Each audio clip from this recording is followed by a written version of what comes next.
छत्रपती संभाजीनगर जिल्ह्याचे पालकमंत्री अब्दुल सत्तार, जिल्हाधिकारी दिलीप स्वामी, माजी सभापती विलास भुमरे हे पैठण येथील नाथसागर धरण पूर्ण क्षमतेने भरण्याच्या मार्गावर आहे। त्या संदर्भात पालकमंत्री यांचा पाहणी दौरा नाथसागर धरणाच्या गेटजवळ आला तेव्हा मराठा आंदोलकांनी त्यांचा ताफा अडवला आणि एक मराठा लाख मराठा समाजाला ओबीसीतून आरक्षण द्या अशी प्रचंड घोषणाबाजी केली।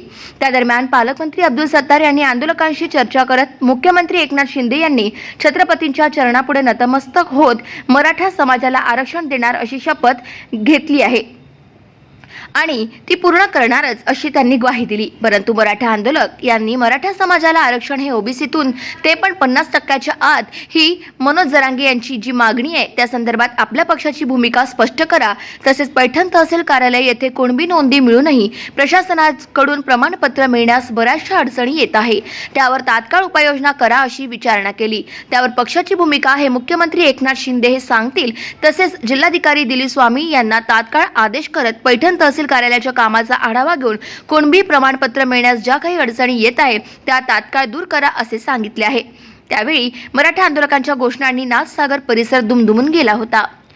गाव माझा न्यूज करिता मनोज परदेशी, छत्रपती संभाजीनगर।